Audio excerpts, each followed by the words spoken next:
Ada seorang sahabat bernama Umair bin Hamam. Saya pilihkan aja kisahnya karena cuma waktu duhur dekat.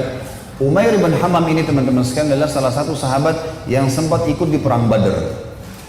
Waktu Nabi sudah atur pasukan, musuh sudah depan mata, ini tinggal pecikan takbir perang nih. Sudah akan saling bunuh-membunuh.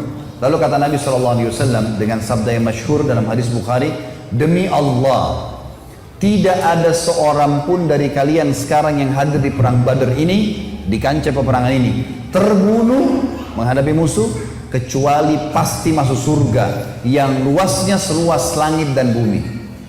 Umair ini, Ibn Humam, kebetulan lagi pegang 2 butir kurma di tangannya.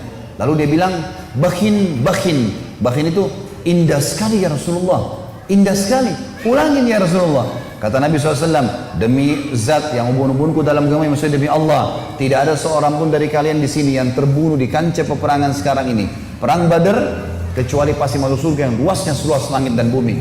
Umair mengatakan, bakhin, bakhin, dengan semangat dia. Maka kata Nabi SAW, kata Nabi, kenapa Umair? Kenapa kau bilang bakhin, bakhin? Maksudnya indah sekali ya Rasulullah. Kata Umair, ya Rasulullah, aku tinggal masuk ke medan perang ini, dibunuh oleh mereka orang-orang kafir ini, masuk surga tanpa hisab, seluas langit dan bumi. Kata Nabi SAW, iya. Kata Umair, itulah sebabnya saya mengatakan bakhin ya Rasulullah, saya akan kejar tuh. Baik, Umair ini rupanya dia manggil kurma, dia kunyah nih, sudah mulai pecikan tangan, Allahu Akbar, sudah mau saling nyerang nih. Umair makan dulu kurmanya, ada 2 butir kurma. Waktu dia lagi makan, dia bilang, wahai Umair, sesungguhnya kalau kau habiskan kurmamu ini, masih lama kamu dapat surga. Dibuang sama dia maju berperang sampai terbunuh mati syahid. Lihat heroiknya sahabat ya, bagaimana mereka langsung menyambut apa yang disampaikan Allah dan Rasulnya. Kisah yang unik adalah kisah 2 orang yang bernama anak muda ini, Mu'adz dan adiknya Auf bin Afra. Ini teman-teman, Mu'adz ini umurnya 16 tahun, adiknya Auf namanya, ini umurnya 15 tahun. Ini masih belasan tahun ini. Bandingkan dengan generasi muda Islam sekarang. Azan aja belum tentu ke masjid gitu. Ini teman-teman sekalian ikut di perang Badar. Waktu ikut di perang Badar, Abdurrahman ibn Auf menceritakan kepada kita, mengatakan, waktu saya lagi lihat peperangan sudah akan berkecamuk nih, udah mulai mau berperang musuh, tiba-tiba ada satu orang anak muda 16 tahun namanya Mu'adz berkata kepada saya, kepada Abdurrahman bin Auf, paman, mana Abu Jahal? Kata Abdurrahman, kenapa kau tanya Abu Jahal? Kata Mu'adz, saya dengar dia orang yang paling suka menyakiti Nabi SAW di Mekah. Benar? Kata Abdurrahman, iya benar. Terus untuk apa kau tanya? Saya mau bunuh paman. Ini Abu Jahal ini saya mau bunuh. Kata Abdurrahman, baiklah, kalau saya lihat nanti saya akan beritahukan kau dia. Karena ini peperangan orang-orang lagi berkecamuk nih, kita belum tahu, nanti kalau kelihatan saya lihat. Maka si Mu'adz nunggu di sebelah. Datang adiknya namanya Auf, tanpa janjian nih, adiknya dia, umurnya 15 tahun. Datang sebelah tanya yang sama, paman, mana namanya Abu Jahal? Kata Abdurrahman, kenapa kau tanya? Saya dengar dia paling suka menyiksa Nabi SAW di Mekah. Benar? Benar. Untuk apa kau tanya? Saya mau bunuh paman. Kata Abdurrahman, baiklah, kalau saya lihat saya akan tunjukkan. Kata Abdurrahman, sementara 2 di kiri kanan saya ini sudah ada gemuruh-gemuruh suara orang sudah mau perang. Tiba-tiba Abu Jahal dari kejauhan kelihatan.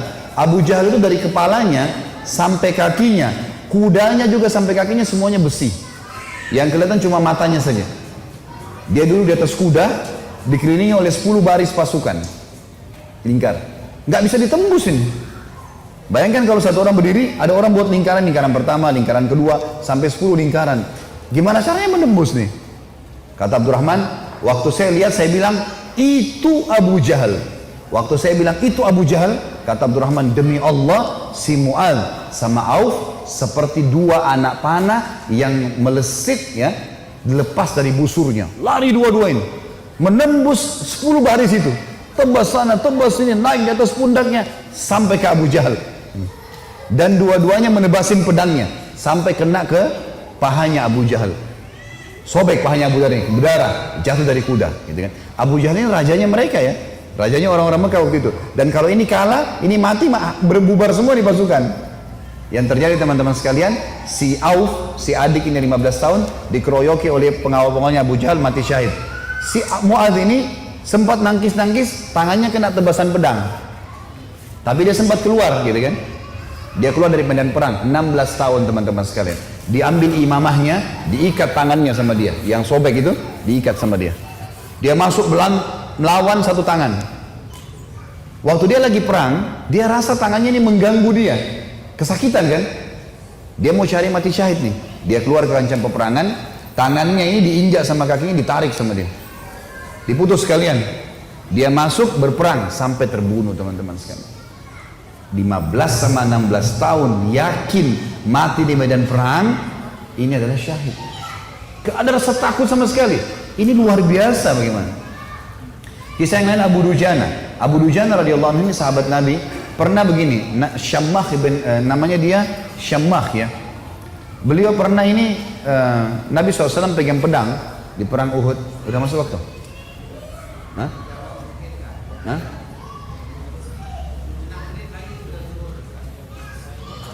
Terus? Maksudnya mau pertanyaan? Butuh tanya jawab atau materi nih? Nah? Kalau saya sih lebih fokus ke materi ya. Lanjut saja ya.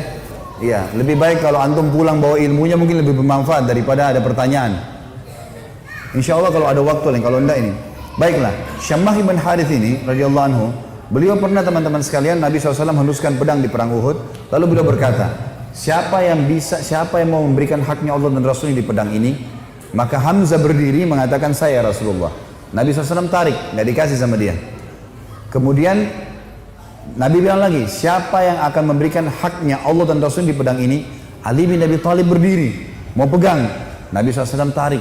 Hamzah dan Ali ini terkenal pejuang kesatria Islam yang kuat gitu kan. Nabi nggak kasih. Nabi ulangi lagi yang ketiga, siapa yang memberikan haknya Allah dan Rasulnya di pedang ini? Maka berdiri lagi teman-teman sekalian, sahabat Nabi yang ketiga, yang sangat terkenal juga adalah Mikdad. Mikdad ini terkenal, Umar bin Khattab jadikan dia seperti kekuatan 1000 orang. Saya Rasulullah, Nabi SAW tarik, nggak dikasih. Nabi ulangi yang keempat kali, siapa yang memberikan hak Allah dan Rasulnya di pedang ini? Maka Abu Dujana ini, Syammah ini berdiri mengatakannya, Rasulullah, apa haknya Allah dan Rasulnya di pedang itu? Maka kata Nabi SAW, engkau mengambilnya dan engkau menghantamkan ke musuhmu pakai perang ini sampai pedang ini bengkok.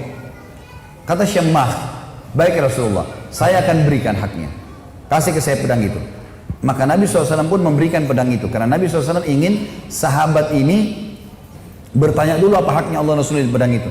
Maka diambil oleh Abu Dujana. Lalu Abu Dujana ini memegang pedangnya, lalu imamahnya tadinya warna merah, warna hitam, diganti warna merah sama dia. Zaman itu kalau pakai imamah merah berarti mau mati gitu.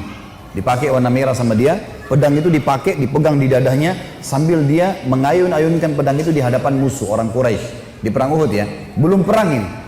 Lalu Nabi SAW lihat, Nabi mengatakan, sungguh perilakunya Syammah ini dibenci oleh Allah. Tidak disuka sama Allah nih, perilaku sombong. Kecuali di posisi seperti ini, kecuali di medan perang, boleh kalian tunjukkan keterampilan kalian depan musuh. Tapi kalau enggak, ya di lain ini Allah marah. Maka Abu Dujana pun akhirnya memegang pedang tersebut teman-teman sekalian. Yang terjadi adalah ada seorang sahabat namanya Ka'ab radhiyallahu anhu. Ka'ab ini berkata, waktu saya lihat Abu Dujana sudah mulai masuk menyerang musuh di medan perang, saya penasaran bagaimana Abu Dujana memberikan haknya Allah dan Rasulnya di pedang itu. Saya pun melihat ada satu orang kafir yang sangat kuat menyerang orang-orang Islam, tebas sana, tebas sini, badannya kekar. Maka saya berdoa kepada Allah di kancah peperangan. Ka'ab berdoa, semoga orang kafir ini ketemu dengan Abu Dujana. Ternyata Allah kabulkan doa saya, dia bilang. Tiba-tiba Abu Dujana ini berhadapan sama musuh orang kafir itu. Dan waktu berhadapan, mereka akhirnya duel berdua. Dan saking serunya duelan Abu Dujana dengan orang kafir ini, sampai orang-orang di kancah peperangan berhenti perang menyaksikan duelnya mereka, karena luar biasa. Orang kafir berhenti, orang muslim berhenti menyaksikan bagaimana Abu Dujana perang. Sampai akhirnya Abu Dujana ditebas sama orang tersebut dengan pedang dengan sangat kuat, ditangkis sama perisai sampai perisai itu terbelah dua dan pedangnya orang kafir melengket. Maka Abu Dujana pun akhirnya menebaskan pedang itu ke arah orang kafir, yang sampai membuat orang kafir itu terbelah bagian setengah badannya. Akhirnya matilah orang itu.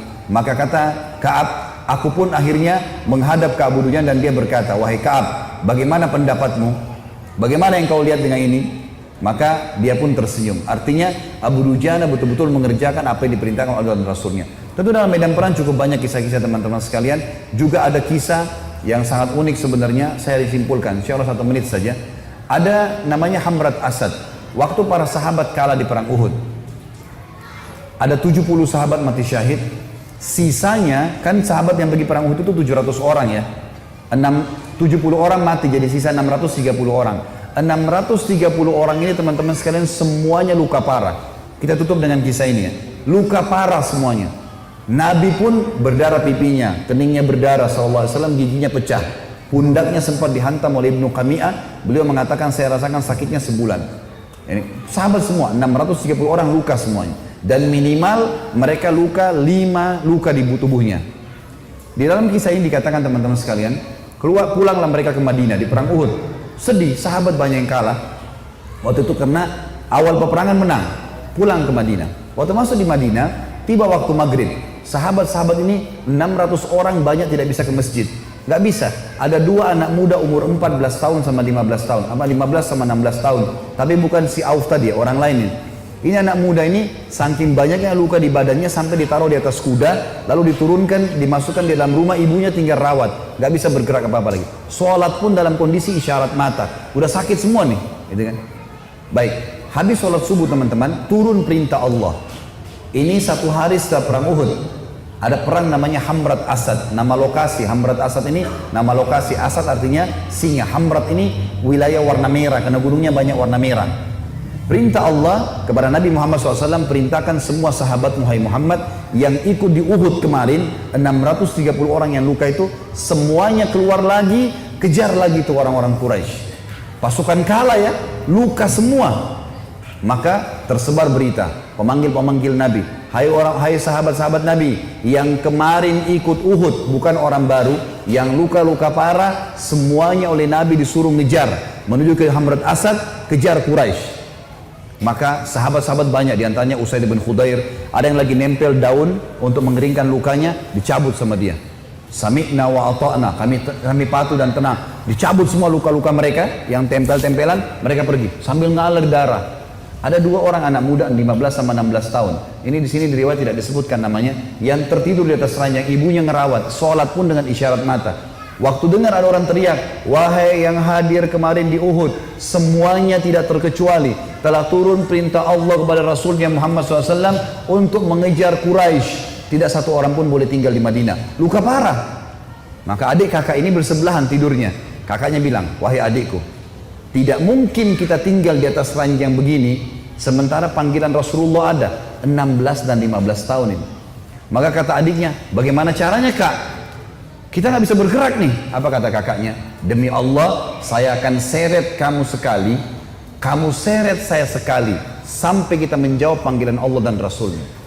Luar biasa. Saya waktu baca kisahnya sampai netes air mata teman-teman sekalian. Luar biasa. Dan akhirnya mereka seret-seretan sampai tiba di depan Nabi SAW. Ada yang berdarah, ada yang ini. Terutama 2 anak muda ini naik di atas kuda itu sambil diseret jalan ya. Waktu mereka diseret semua pada nangis lihat. Ini luar biasa orang ini. Dan akhirnya sahabat ini semuanya pergi ke sana. Pas Quraisy dengar 630 pasukan yang kemarin kalah, tidak ada orang baru yang datang, bukan tenaga baru cuma yang kemarin, mau berperang, Quraisy tidak berani kembali. Mereka takut, ini jangan sampai luar biasa nih, kok bisa sampai luka parah mau kembali gitu. Maka mereka tidak berani kembali dan tersebar berita kalau setelah kekalahan di Uhud, 1 hari setelahnya di Hamrat Asad muslimin memenangkan peperangan. Dan ini mengobati luka-luka mereka. Tapi saksi bahasan teman-teman bagaimana mereka luar biasanya dalam mempertahankan agama ini. Allahu a'lam. Tentu